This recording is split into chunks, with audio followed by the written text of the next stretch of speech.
Welcome to the 700 Club, and thanks for joining us. An Islamic terrorist group backed by Iran has fired a missile at the United Arab Emirates. The attack came during a visit by Israel's president over the weekend. The rebels are vowing to continue attacking the UAE as long as it's friendly with Israel. Chris Mitchell has the latest on the UAE's response. The UAE says it destroyed a ballistic missile site in Yemen after shooting down a missile fired at their country by an Iranian-backed rebel group. The attack came during the historic visit of Israeli President Isaac Herzog to the UAE capital Abu Dhabi after the two nations signed an historic peace agreement in 2020. We are two successful nations who basically started with very little in our hands, developed our lands into a successful paradise, and this sends a message to the entire region that there is an alternative for peace and living together, and that the sons and daughters of Abraham can reside and dwell together in peaceful coexistence. Crown Prince Sheikh Mohammed bin Zayed thanked Herzog for Israel's support after the two recent missile attacks by the Houthi rebels. It's a stance that demonstrates our common view of the threats to regional stability and peace, particularly those posed by militias and terrorist forces, as well as our shared understanding of the importance of taking a firm stance against them.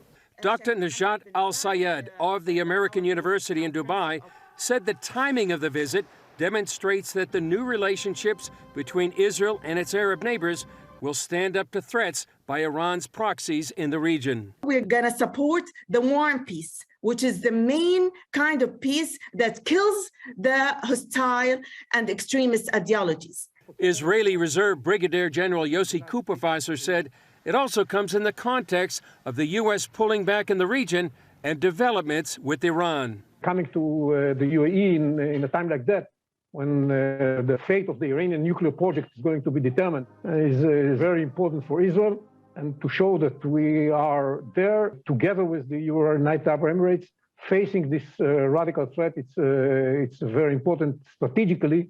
The U.S. State Department condemned the attack. Spokesman Ned Price tweeting, while Israel's president is visiting the UAE to build bridges and promote stability across the region, the Houthis continue to launch attacks that threaten civilians.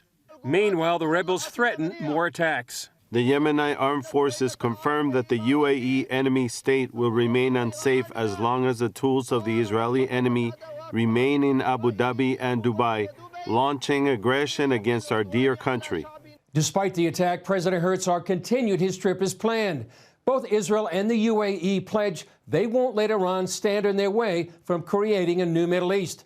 To maintain the strong and growing alliance in the region, it will need the help of the U.S. Chris Mitchell, CBN News, Jerusalem. Well, peace is breaking out in the Middle East. It's all because of the Abraham Accords. It's all because of a bold initiative to say, let's bring peace. Let's bring peace to Israel. Let's bring peace to the Middle East. And certain ideologies that are just bent on destruction of Israel don't like that at all. What I don't understand is how can you possibly negotiate with Iran? How can you possibly say they'll hold to any agreement, that they aren't trying to develop a nuclear weapon? Now more than ever, we need to keep the pressure on to say, no, if you're going to continue with this kind of ideology of hate, that you are going to be isolated from the international community. We're going to shut off your sources of funds. We're going to boycott you. We're going to impose severe sanctions on you until you change. Without that, I just don't see that there's any way to have peace or to go into any kind of negotiations with